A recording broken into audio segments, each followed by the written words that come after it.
What's your name? My name is Mike Petriello. What do you do for a living now? Right now, I care for two children all day long, but generally, I am a baseball writer. What jobs did you hold before you got into working in baseball? Oh man, how long do you have? Let's see. At, I worked at an arcade on the boardwalk on the Jersey Shore. I volunteered at a hospital like food cafe. I was a digital producer at a video on demand startup. I worked in public relations for 5 years, building websites, and I managed websites for a popular bowling company for a year.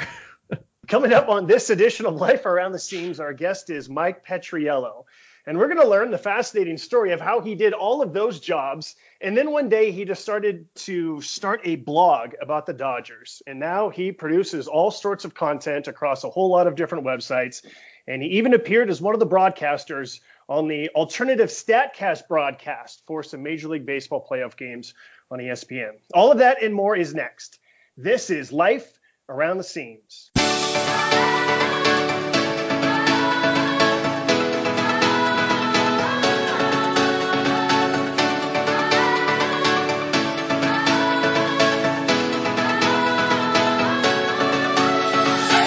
Former Major League pitcher Jim Bouton once wrote, "You spend a good piece of your life gripping a baseball, and in the end, it turns out it was the other way around all the time." Welcome to Life Around the Seams, a podcast about baseball people who have interesting stories from between the lines, and sometimes even more interesting stories outside the lines.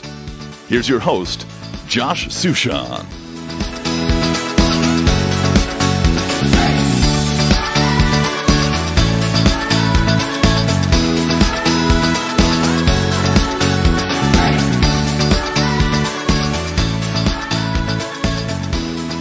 Your intro is way better than mine. Well, thanks for joining me, Mike. It's my first time doing this with someone who's not in the same room with me, but during this coronavirus time of our lives, we have to get creative. So thanks for joining me. Yeah, hey, I am happy to have an adult to speak to that is not my wife or my two young children, so I'm looking forward to it. All right. Well, speaking of that, when you were a young adult, you started Mike Scioscia's Tragic Illness. Please explain the name and why you started that blog. Well, the name is, it should not be taken as a dig towards the health of Mike Scioscia in any way.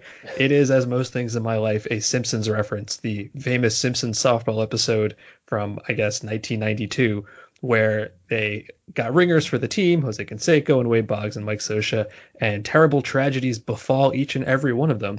Mike Scioscia's was that he really actually loved working in the power plant and got radiation poisoning. So when they sang this song at the end, which was a takeoff of another famous song, they referred to Mike Scioscia's tragic illness, his radiation poisoning. And in 2007, when I started a blog about the Dodgers, which was the style at the time, I thought to myself, well, actually, that's only partially true. I had been using the name as a handle on Dodger message boards for a few years before that. And then I said, what am I going to call this stupid thing? I know I have an incredibly stupid name that most people won't understand, and he's not even with the Dodgers at the time. I should definitely use that name. So that's what I did. And I guess I can say for it, it is memorable, at least. Without question. So you were living in New York, as you are now, and yet the Dodgers were your team. And I'm wondering why the Dodgers and how that impacted you staying up late at night to follow the team on a day-to-day basis and still be able to write about them. Yeah, I'm from New Jersey originally. And although I've went to school in Boston and I live in New York now, the furthest west I have ever lived is 10th Avenue in Manhattan. That is as far as I've gotten. But I have been a Dodger fan since I was 7 years old. And that was because when I played T-ball when I was 6, and then again when I was 7, I happened to be on the Dodgers, which just meant my little blue T-shirt had a screen printed word that said Dodgers on it. And when I was 7, that just so happened to be 1988. And I think you know what happened to the Dodgers in 1988. It also helped that at the time the Yankees were unwatchably bad, right? Right. This is the Alfaro Espinosa years. I don't know why I never got into the Mets. My dad's a huge Mets fan. But anyway, Dodgers. And I vividly remember like the next year, I'm still, 8 years old, being all excited because like Tim Belcher threw a nice game and they moved up from 4th place to 3rd place or whatever. And yeah, it kind of went from there. Mike Piazza was my favorite player when I was like in high school, and probably to this day still remains my favorite player. And you're right, there were a lot of late nights, but not until later on, because I didn't really have the capability to watch them on a daily basis until 2005. I was already out of college by that point.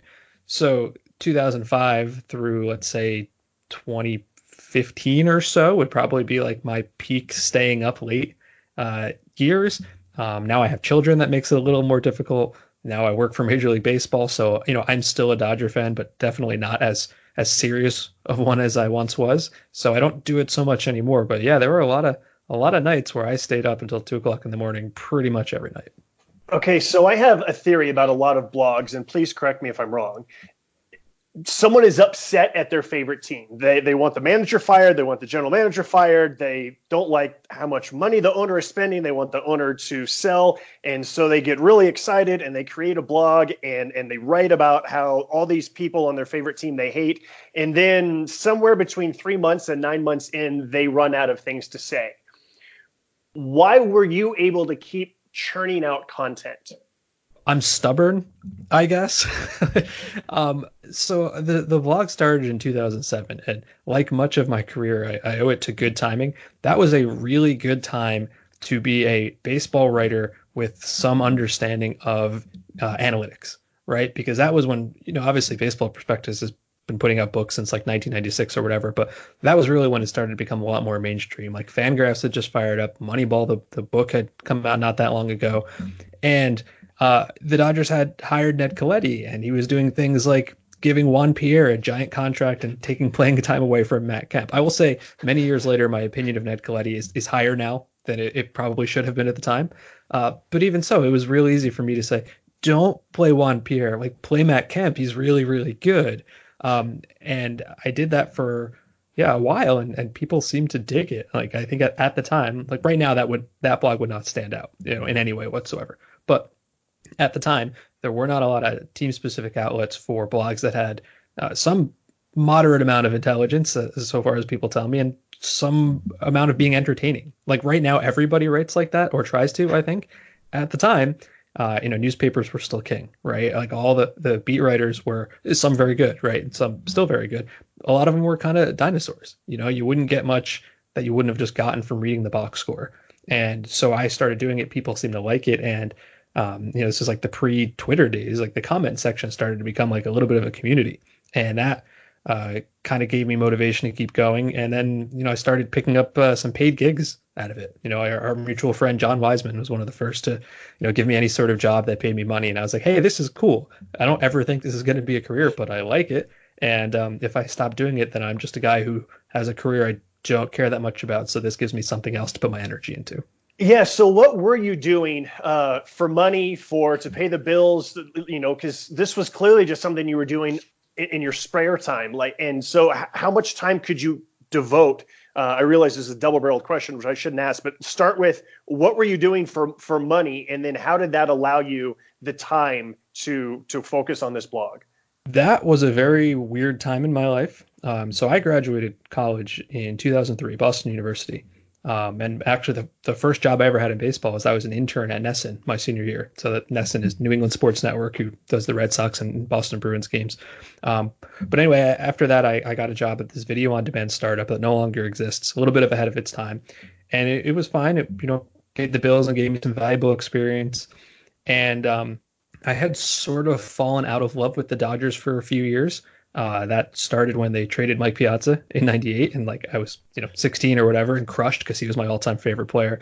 And then I go to college, and I'm on the other side of the country, and I have other things to worry about. And the Kevin Malone era Dodgers weren't super fun to follow anyway. And then anyway, in 2004, I remember the Paul Lo Duca trade, which was super interesting to me. And I remember watching the Jose Lima playoff game with a buddy of mine and saying, "Oh yeah, I actually do really love the Dodgers." And I started, if I have not answered your question, I realize this, I promise I will. Okay. I started, following Dodger Thoughts and John Wiseman and posting on a message board. Anyway, so I was working at this video on demand startup through the end of 2006, and it was going nowhere. And I had a very serious relationship end, and I'm 25, and I'm like, okay, now what? So I decided I was going to move to New York, which is just a brilliant idea with no job lined up before the economy collapsed. I did eventually move to New York, but it took me like 8 months of living back with my parents. And during that time, I was semi-employed. I actually had a previous life at MLB.com. I had a remote job for them, and it wasn't a lot of hours, so I had a ton of time to kill. So what was I doing for money at the time? Making a few bucks on an hourly job, not paying rent. And then eventually I got a job semi full-time with MLB.com during 2007, continued to write, and then foolishly quit that job right before the economy blew up. I have not made the best choices. I have to be honest. They have worked out for me. At the peak of Mike Scioscia's tragic illness, how much traffic was coming to the site each day? That's a tough question. It was over, it was in the millions per year, right? Okay. I'm not sure what it was per day. It's not like I ever made a ton of money, like little ad buys here and ad traffic there. But the peak was probably like, 2011, 12, 13-ish. You know what it was? The darkest time of recent Dodger history was when the Frank McCourt situation blew up. I got to tell you, that was an amazing time to write about the Dodgers. There was so much content to get into. I remember when I first started as a writer, I was told the best teams to cover are the last place teams and the first place teams, that the 500 teams are the most boring. And there was a lot going on back then. The Los Angeles Weekly, LA Weekly, named you the best sports blog in 2011. So, like who knew that blogs got awards? But when that happened, what did you think about? Where were you in your thought process of being able to turn this into a real career? Not even close at all. So in 2009, I got this job at a PR firm, and I spent 5 years there. Interestingly enough, directly across the street from where our office is now in Midtown Manhattan. Building websites, a really good experience. It paid pretty well. Like, you could easily make that a career for the rest of your life. I don't care about building websites for giant pharmaceutical companies. It's a job, right? And I liked the health insurance and I liked the full-time salary, but great people. I learned a lot. But anyway, I had picked up increasingly more side gigs. Like, there was this, I don't think it exists anymore, but this fantasy baseball magazine called Heater Magazine. The guy who ran it had this really interesting idea. He paid team-specific experts like a few bucks a month to give playing time estimates, right? So he could really like tune his playing time based on, you think this guy's not going to play that much going forward, because a great idea.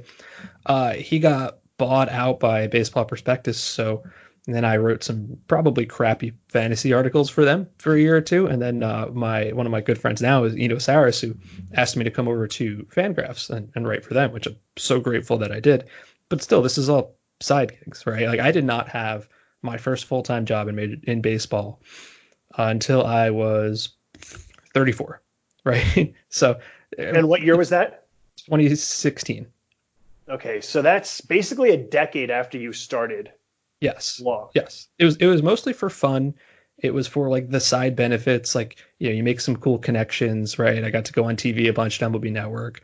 I flew out to LA for the 2013 NLDS when they played the Braves, because a buddy of mine had an extra ticket, and I was like, great, I'll go, and I'm going to stay. And I don't have a ticket for the second home game, which I think was game 4, but I'm going to find one. And I tweeted about it, and then like 10 minutes later, Josh, who ran the Dodgers Twitter at the time, was like, hey, I got a ticket for you. Like, that was the cool stuff. And like, Twitter was starting to get big, and people think you have a good opinion, and writing for Fangraphs obviously is a cool thing in the baseball world. But I don't think I ever really thought that a full-time baseball career, especially paying what I would need it to pay, living in New York City and hoping to start a family, was ever going to be that realistic.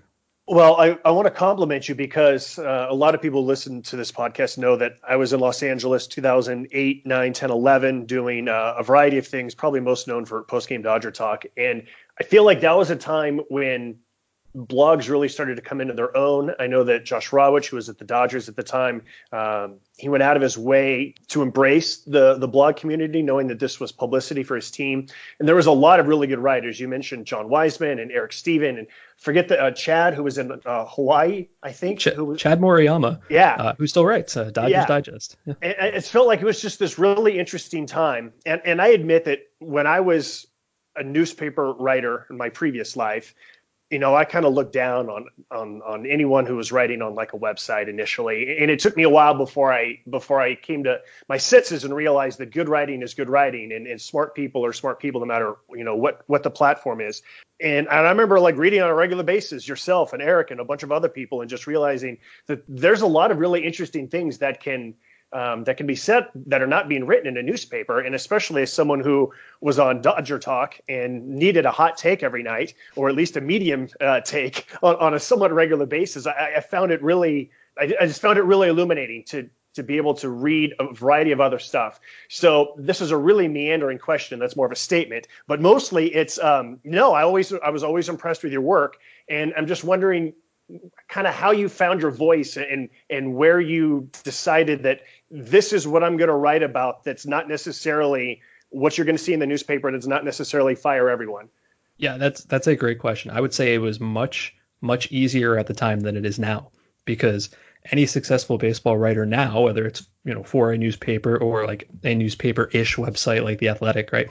The great writers like Dodger specific, like Pedro Amora, and Andy McCullough, they have a similar voice now. That is so mainstream. You can't really break in that way now. But yeah, at the time it was partially, what do I find interesting and entertaining? And what I remember finding a great deal of value from was the beat writers who, some of them I liked and some of them I didn't, but they all had kind of a general, like, high level, here's what happened, here's what the quotes are.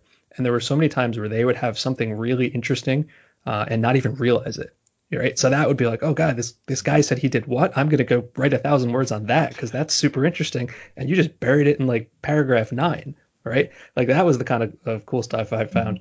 Because I wanted to talk about what I thought as a fan at the time, like, was interesting. Why is this guy better than you think? Or, why do I think the team is really shooting themselves in the foot by doing that? There were definitely times where, I probably was too much of an asshole about it, where it's like, you're trying to make a name for yourself. You throw a bomb here and there. I definitely regret not being nicer at points. But, you're trying to get out there. It's you get the feedback really quickly, I think, in that kind of thing, because you have the comments right there and you have the traffic right there. Either people are reading it and they're interested in it, or they're not, and that helps right away. And I just hearing you say about how a story something that you found really interesting got buried in paragraph 9, and I feel like that's the problem for newspapers when it's just about getting the quotes in and getting the story out so that it can be in tomorrow's newspaper. Whereas when you have more time, and this is what makes The Athletic so good, or in the stuff that you're doing now, that you have the time to be able to write 1,000 words about this one quote, whereas you don't necessarily have the time to do that on deadline. And I find that part fascinating about how the baseball world has changed and how we're consuming media and how just we're able to do like these think pieces when before it was all about, no, we just need a regurgitation of what happened last night in a few quotes. Yeah, I think part of that is because the fans and the audience is just so much smarter now. When I was a kid, you'd read the Gamer in the paper because that was the way you would know who won the game. If you didn't, like for me specifically, not growing up with the Dodgers television network near me, that's how I would know the next day. Like, oh, did the Dodgers win last night? Maybe I wouldn't know because they'd missed deadline, and it would say, oh, we didn't get it in. Who even knows? And any informed opinion was generally from the newspapers or the broadcast, or there'd be like the 0.1% of people who would order the Bill James pamphlets, and think about things a little differently. Now it's different. Now people don't care about game stories. They don't need to know. They can look up the score on 26 different websites. They can watch the game. Well, I was going to say they could watch the game from wherever, but I think we know that's not necessarily true. Right. You know what I'm trying to say there. And I think the audience demands more. They don't just want to know, okay, well, Justin Turner went 2 for 3 and drove in a run in the 4th. They want to have an interesting story about how he changed his swing to become the star he is, or have Alex Wood talk to you about how he changed the grip on his curveball to add more depth. And it doesn't have to be all analytical and nerdy like that, right? They want to know that the players as people and to really understand what's going on. I mean, that's what I think about a lot with the StatCast stuff we do. Is baseball is super duper weird right now, like with the shifts and the launching and all of it. Like, you've got to be able to explain it to people and also be interesting. And I think that was not necessarily the demand, 25, 30 years ago, where it was just recap what happened. So when you made the switch to become a baseball writer full time, who who had more doubts, you or your wife? Oh, she was stoked. Well, the part of that was I had been, I think I skipped part of my jobs here. So let's say I worked at this PR firm for 5 years, and like I said, good money, good job. But once I started having to do all these pharmaceutical websites, it was I had to quit. I couldn't do it anymore. And I went to be an editor at Sports on Earth and write at Fangraphs. That was like my first, I'm going to jump into try to do a freelance thing for a year. We were kind of freshly married. We had no kids yet, so you could do that. And then Sports on Earth blew up, and my wife got pregnant, and I'm like, oh, I need to get a job right now. So I got a job at this entertainment company. It's a bowling company, so Bowlmore, Bolero, AMFs, if you're familiar with all those. And I managed their website for a year because I needed the money and the health insurance.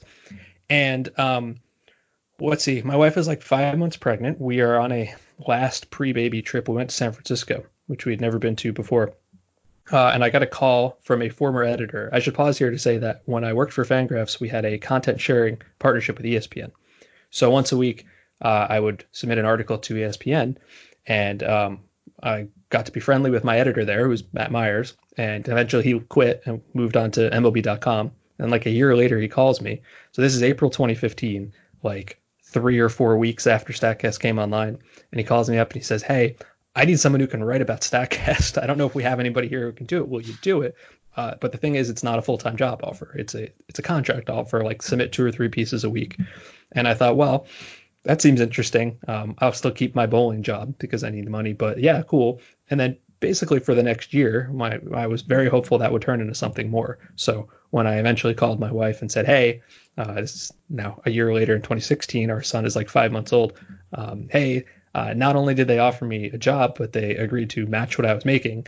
And she was like, great, wonderful. Do it. You'll be so much happier. I'll be so much happier. We'll all be so much happier. You don't have to take a pay cut. Wonderful. That's awesome. I love these kind of stories. And this was kind of the whole premise of this podcast when I started it, was finding people who come from different backgrounds, but they have a passion for something and they figure out a way to do it. Because I'm sure that you hear all the time, oh, I wish I could write baseball all the time, or that's what I wanted to do. And you especially hear that as a broadcaster. Oh my God, as a kid, that's all I ever wanted to do. And a lot of times when people say, well, how'd you do it? And I said, well, I just did it. I just figured out a way. I just hung in there. And so without getting too much, what would you tell the kids out there? But what are the biggest lessons about what it took in order to do what you've ultimately done? Sticking with it, as you alluded to before, it's not hard to write one great article. It is hard to come up with something new to write about constantly, every single day, especially having had a little bit of time on the editorial side, having authors who can come at you with good pitches regularly. That's one thing. Two is hopefully being easy to work with. If you have a deadline, make it, right? Mm-hmm. And that even goes back to my PR days where I was a project manager and I was hiring designers and developers, and after a while you realize you're not just picking the most talented people, you're picking the ones who will actually be easy to work with and get the job done.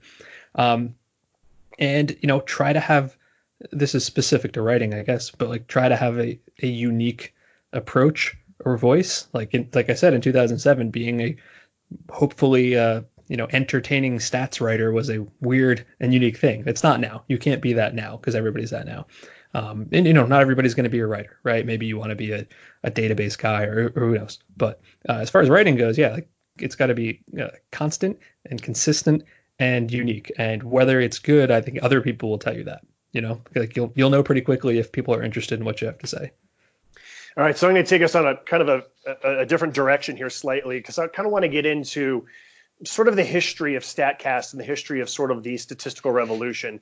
And I mean, look, there's been people that have been using stats for a long time. Earl Weaver loved platoons and he hated bunting and he was all about walks and 3-run homers and pitching. But I think that for people of our era, they think of Moneyball, which was the 2002 season, and the book came out in 2003.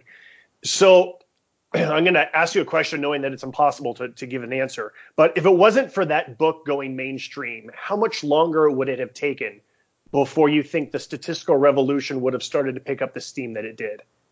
That's a good question. I don't think that much longer, because I think that is obviously a big, huge first part of it. But I don't think it was just about the book, right? I think pretty quickly after that, the Red Sox win the World Series and they break the curse, and Theo Epstein is leading that team. And then 4 years later, Pitch Effects comes online. So that's the predecessor to StatCast, right? So Pitch Effects is the first time you can get reliable pitch velocity, pitch type, pitch movement. Like, so much of the statistical knowledge we have just came out of that. And that was going to come regardless of whether a book was written or not. It probably would have taken a little bit longer for people who weren't like into this to really understand it and really like get into it. And I would argue that the movie probably had as much to do with that as the book did. But yeah, I don't think it would have delayed it by that much. I think the opening of Pitch Effects is really what blew this up, because then a ton of people started writing about this and talking about it and getting on TV with it. And that was like the big door for me. Found some quote from This Was You, 2019 Sabre Analytics Conference. And this is your quote. "The hardest part of my job is knowing that I'm writing to an audience that still thinks RBIs are the coolest thing in the world, and a lot of players and coaches come from that background. You can't really go to a player and tell them they need to change their laminar flow. You have to approach it in a different way and say, if you change this, we think your batting average against will drop by 20 points and maybe you'll make 4 million more next year. As more and more players buy into this and gain success, now every team has 5 relievers who suddenly throw ridiculous sliders because they've learned how to use this information." I love that quote, especially just because it starts with RBIs and how much RBIs used to matter and how much RBIs still matter. And I'm trying to think of the best way to frame this question. How hard is it still to this day to talk to an audience that thinks that RBIs are the coolest thing in the world? Was that only a year ago? Yeah, that feels like 5 years ago. Well, maybe it was 2018. And no. I know. I'm sure you're right. I'm just saying, like, I think everything feels like it was 5 years ago right now. There's a two-pronged answer to that. One is in terms of what I said about the players. That has changed massively even in the last year. Every single player knows what this stuff is now, especially the pitchers, right? Like, there was a quote from The Athletic a couple weeks ago from Nate Pearson, who is a Toronto Blue Jays top prospect, and he's just dropping his spin efficiency numbers off the top of his head like it's absolutely nothing. And everybody does that now. Not necessarily, like Clayton Kershaw's probably not going to go do that, some of the more established guys, but every younger guy comes up and they at least understand this stuff. I remember last year we wrote a thing about how every spring training park or every spring training bullpen had the new technology, like the Rapsodo and the Hydrotronic. And there was a quote from, I can't remember who it was, some like, decent-ish veteran lefty type. It might have been like Wade LeBlanc or somebody like him, where he was like, 2 years ago, you come at me with this stuff, I would have laughed you out of town. And now it's like, oh, I'm only average. I want to get better. This will make me better. I need to use it. And I think what really spurred that was the guys like Josh Donaldson, Justin Turner, and JD Martinez, who turned themselves from like okay players or backups into stars and got huge contracts. Like that helps everybody else looking at that. So I don't think what I said about the players is true anymore. I think you got to pick your spots. Not every player's, but a lot of guys now, in ways you couldn't have imagined like 3 years ago, are very up on this stuff. So far as the audience goes, that's still true, especially at MLB.com. They're very different from when I wrote for Fangraphs, right? Obviously. But there's no baseball fan who doesn't at least understand what exit velocity and launch angle are referring to now. The biggest part of my job, I think, is to be a communicator, to explain this like really complicated stuff that people way smarter than I have come up with in a way that's interesting and entertaining. And if you can do that, like, for example, as you mentioned, I've done the alternate broadcast on ESPN, the StatCast focused broadcast for the last 2 wildcard games. And the first one went 13 innings. So that's like 8.5 hours worth of baseball. And I think I said the word launch angle like 3 times. Like you don't have to be annoying and an algebra professor about it. And I think what people want now is just explaining why the teams are doing these things. They don't want broadcasters who are, complaining about back in their day and saying, oh, the shift is killing baseball and all this kind of stuff. They want to be able to understand why. And if I can do that either on TV or in an article, then I've done the job. And I think that's really the main goal right now. I want to ask you about the shift in a minute, but I kind of want to follow up on that because this is almost like I want you to give me some advice. So in the minor leagues, we don't have access to launch angle and spin rate and a lot of things like that. And if it is there, teams consider it proprietary information on the minors. They don't want to share it. And in general, I'm of the belief that giving stats on the radio is hard for people to comprehend. And it's really hard for them to comprehend something that they're not used to hearing. So they know counting stats. They know what a 300 average is. They know what 30 home runs are. And over the last few years, I absolutely mix in on-base percentage and slugging percentage and whip and strikeout per 9 innings and walk per 9 innings and try to do things like that. When it comes to ERA plus or fielding independent percentage or isolated slugging, I feel like the audience is just going to totally lose their mind if I'm trying to drop this in a minor league baseball play-by-play broadcast. What's your advice for both broadcasters and for fans about how I can disseminate the information and how people can understand it so that it will make sense? Context is obviously the number one thing. I don't have a radio broadcast background, so I think about it more from a TV point of view, and obviously we've got more flexibility with graphics than you might. But if you were to let's say ERA plus, you don't have to say ERA plus. You don't have to say he's got a 115 or 100 is league average. You can just say he's 15% better than average, right? And you know that that's backed up by something. And if you maybe it's a pitching change and you've got time to go into it because you can lay out or whatever. Same thing with like a weighted runs created plus. You can say, this guy's hitting 240, but based on how much he gets on base and his power, he's actually 10% better as a hitter than league average. You don't have to go into the history of the stat or how it was made. And some stats play better than others, like spin rate. It's not interesting even for me to say that a guy has a spin rate of 2,636 RPMs, right? That's a big, somewhat meaningless number to a lot of people. But if I can say, listen, among all starters this year, he's got the 4th highest spin rate out of 200 guys. That tells you something right there. You may not know what a good spin rate means, right? Maybe you need to explain it because it's newer, but right away you can say, hey, this guy's top 5, or this guy's in the 98th percentile. Exit velocity is kind of easier to grasp because, it's hitting the ball hard. You can say, hey, this guy hits the ball harder than anybody on the team or harder than any third baseman in baseball.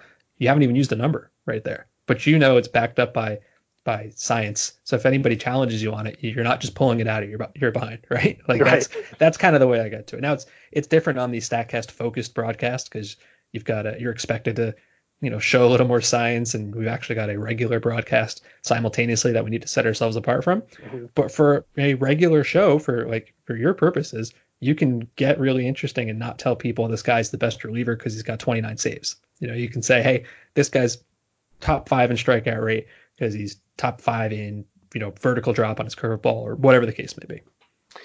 When it comes to doing a story, by the way, I really like that answer. And that makes a lot of sense, especially the part that's just, he's 15% better. And I think that's just a really easy way to consume things. And I think that's something for the major leagues that works. I feel like ideal in such small sample sizes in the minor leagues, because if someone's good, they're not going to be there for very long. Right? Your park factors are nutty too. In the PCL. Yeah, plus the PCL. Yeah, and it's not just Albuquerque. Then we go on the road to Reno, and we go to Las Vegas, and we go to El Paso and Salt Lake, and it's just as nutty in those places. And so a lot of times you're just trying to keep up with the number of runs that are being scored. But I do think that's really, I think that's just really smart and really interesting. And yeah, I'm gonna make it a point if we ever play baseball this year to try and figure out dagger to the heart right here. Yeah. When it comes to you mentioned the shift a couple of times. I want to know, like, in general, this is going to be hard for you to specifically answer, but A, I have an idea. B, I need to research the idea. C, I need to write the story. Like, how long does it take to figure out who's being hurt the most by the shift, whether that's a pitcher or whether that's a hitter, or who's benefiting the most from shifts as a pitcher? How easily accessible is that information to people like you who follow this and to the public who might want to follow it more? I hate that question so much, and not shaming you for asking it, because it comes up a lot, understandably, and it is borderline impossible to answer. I don't have a good answer to that question. There's a lot of reasons, but the two most straightforward reasons are, if you're looking at performance with the shift and against the shift, and you're comparing that across like a large population of players, you are really comparing different levels of talent, not comparing what happens on the shift. And what I mean by that is Chris Davis, Baltimore's Chris Davis, he's obviously not a very good hitter these days. He gets shifted all the time.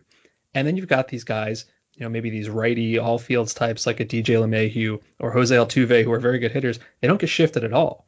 So if you're just comparing who performance against the shift or with the shift, you're comparing different players, which really makes that difficult. It's hard to do it like, when a guy is shifted against or when he's not, because then you're either getting into small samples or you have guys who are like 100% and 0% anyway. And that makes that analysis really difficult. The other thing is, when does a guy get lose a hit to the shift? And it may seem like you can see that visually, but I can't tell you how many times I've watched a broadcast and a lefty bounces into an out where the second baseman was in short right field, and they're like, well, that was a hit, taken away by the shift. But also that ball went right where he would have been standing anyway. It would have been the same 4-3, just a shorter 4-3. So is that a shift out? I don't know. A lot of smart people have tried to come up with this. I haven't found any satisfying answers. There's so much that goes into it. The other thing is, and this is literally impossible to quantify, my opinion on this has always been that even if the shift started as a way to take away base hits, that's not actually what it's most effective at now.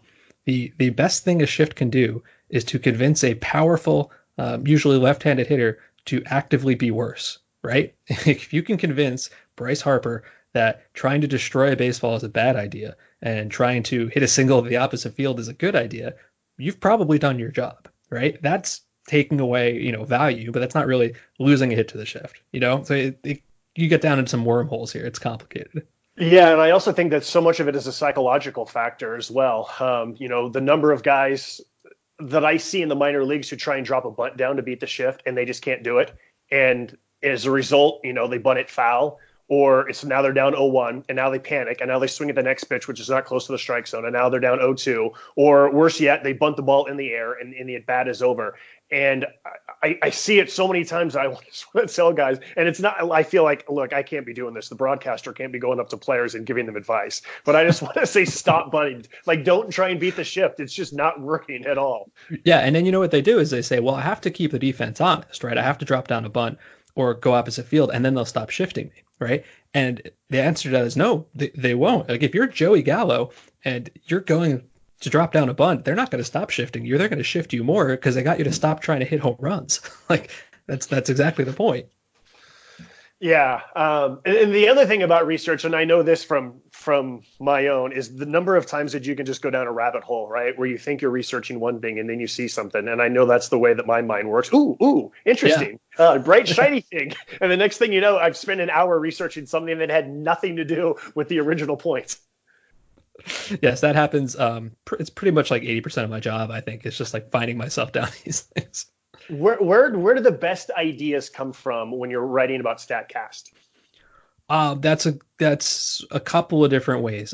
So I work on as part of a larger team. Darren Willman, who creates BaseballSavant.com. Tom Tango, who is a sabermetrics legend at this point. He sits right across from me when we're actually in the office. And then Jason Bernard, who's also on his team. A lot of times they have come up with new metrics, or we have worked together on new metrics. So I have a long plan where it's like, okay, we're going to get this thing out. Like, we just launched infield defense. So I wrote about that and we were really excited to do that. Sometimes it's just I see something interesting in a game. Sometimes it is I click to a leaderboard and I see 9 guys I expect. And wait a minute, who the hell is that 10th guy? That's really interesting. I need to explain what's going on here. Sometimes it's not StatCast. Sometimes we just write about relatively straightforward baseball stuff in a hopefully interesting way. Or maybe a trade will go down and we'll write like the standard trade stories, and I'll have a take like, wow, hey, this guy in this new ballpark, he might be really good. Sometimes it's supporting like that. I'd spend a lot of time supporting our larger network of writers and even partners from ESPN and anywhere else. So yeah, article ideas can kind of come from anywhere. There's no like one right answer to that.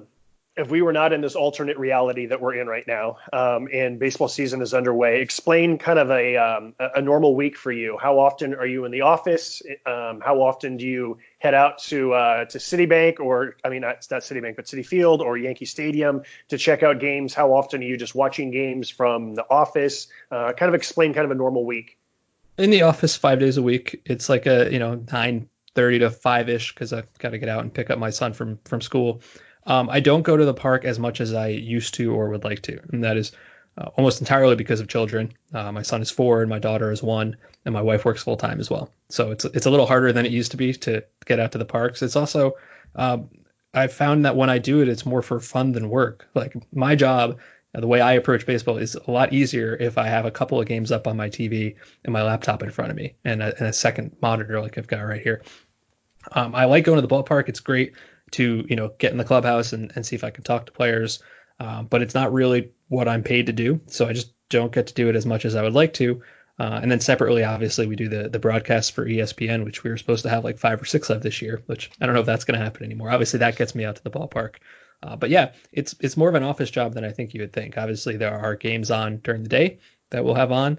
I will come home and certainly watch as much baseball as I can in the evening, but it's a little more restrictive than it used to be just because of the demands of children. You just said something that I find interesting, and I feel like it's kind of how baseball writing has come full circle because, I don't know when it was that newspapers were all about we have to get quotes. But I remember, like the Leonard Koppitz, he would write like these guest columns for the Oakland Tribune, and he would often write about how we didn't get quotes. We just watched what we saw and we wrote about it. And then there became this thing where it's all about getting quotes and it's all about trying to get a player to say something and just add context and details or whatever. And now so much now, and I don't want to make it seem like quotes are irrelevant because a lot of the really interesting feature articles, player profiles are about their background were quotes. But now there's also this other sense of that we can write this really compelling article and it doesn't require us, to say hello to a player and get quotes in the clubhouse. That it's just that it's something else now.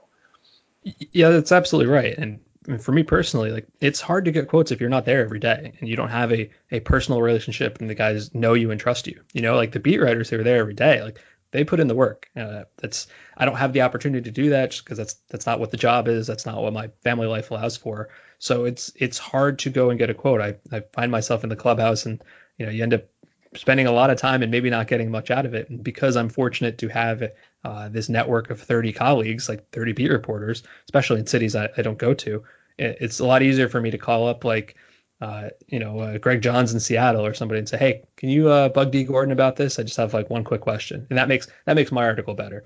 And in a better way than if I tried to do it myself, because I'm not there. They don't know me. They're not going to want to talk to me. It's easier for me, I know it sounds like the nerd answer, to stare at my computer all day. That actually makes me more productive. I can watch more games. I can see more numbers coming in. I love going to the press box. Like it's great. I love the FaceTime with people and just to have the atmosphere. But I absolutely do not get as much done as I would if I were home or in the office. The first time that you were on TV for a broadcast, not for like a guest hit on MLB Network, but for the first StatCast alternative broadcast, how were your emotions?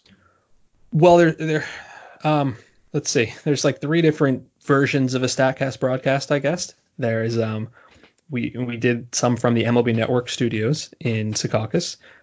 We did a whole season of them in 2016 from our old studios in Chelsea, New York, and then there are the ESPN versions. So the ESPN versions are the only ones that are actually at the park, and that for me is huge. I don't really ever want to do it from a studio again because it's really, really hard to do that. My emotions were.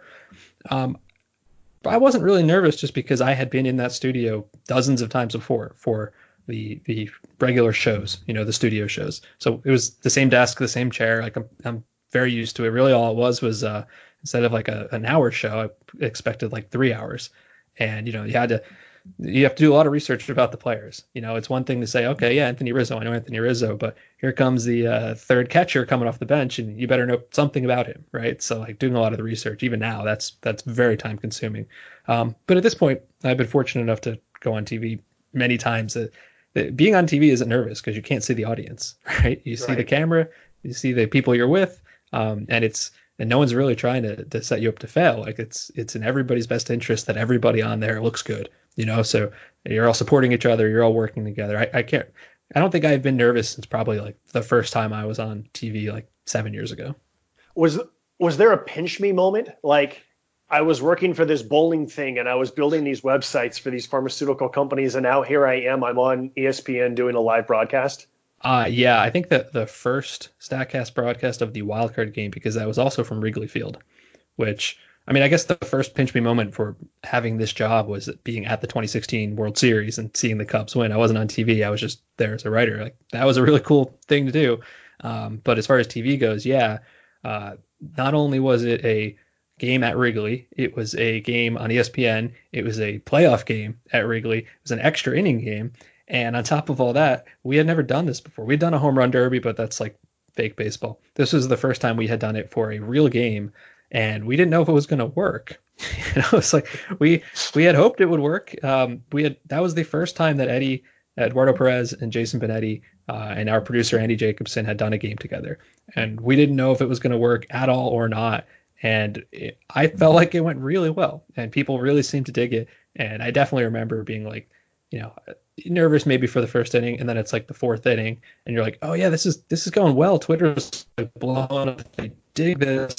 Text messages. I'm at Wrigley Field calling a playoff game. This is pretty cool. Was there ever a part of you that thought, after all of these years of being annoyed at any broadcaster at any sport at any level and and yelling at the TV, that suddenly there's now someone who's going to be in the living room who's going to be yelling at the TV at me? It's ironic, but I'm sure I know it's true. I've heard from those people like, stat boy, nerd, what are you doing? I can tell you that I have gained an enormous amount of respect for the people who are on the air, because I do this like a couple of times a season, and after I do a game, I want to sleep for like 3 days. I don't know how the people do it every single night for 6 months, for 20, 30 years, however long they do it. It's a really hard job, especially if you're doing it every night, to have something new and interesting to say, especially if it's a team that's lousy and uninteresting. I have gained so much respect. The guys who do it well, the men and women who do it well, are incredible at this job. And I think the overall talent level has improved. Like a bunch of years ago, there were probably a bunch of broadcasters who were like, oh, this is brutal. And now there's only like maybe 1 or 2 or 3 that I can think of the locals. Everybody, the production values are great. It's so hard. And I think people think it's the easiest thing to do, to just show up and talk about baseball for a couple hours. And as you know very well, it is not easy. Yeah, absolutely. I'm only going to take up a few more minutes of your time. What's the next thing from a StatCast standpoint? The next stat that we're going to be talking about, or just the next wave that we should look forward to? Good timing on that. Well, it would be good timing if we had a baseball season, but this is actually just announced officially a couple weeks ago at the Sabre Analytics Conference in Arizona, which I guess was mostly done via Zoom meeting this year. There is a new hardware technology that will be powering StatCast. So for the first 5 years, it was a combination of a TrackMan radar and a couple of Chiron Higo cameras.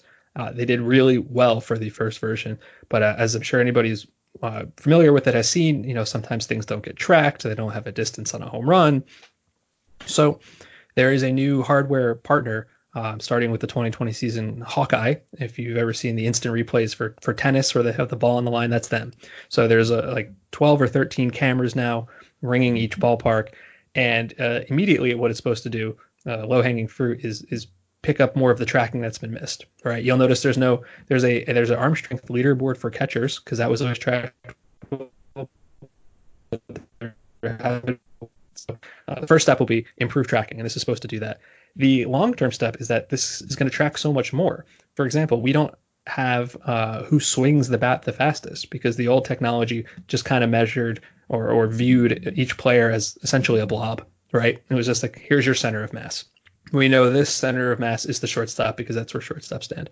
But this is supposed to do a lot more than that. It's supposed to measure limb tracking, right? So you might be able to say, well, who gets their arms highest in the air to get a line drive? Not only how fast do you swing the bat, but where do you hit the ball the hardest, right? Like you've always heard, let the ball get deep. Well, maybe it's actually you hit the ball 10 miles an hour harder if you get it out front. Maybe it's not the same for everybody. I don't know the answers to these questions, but this is the sort of idea we'll be able to do.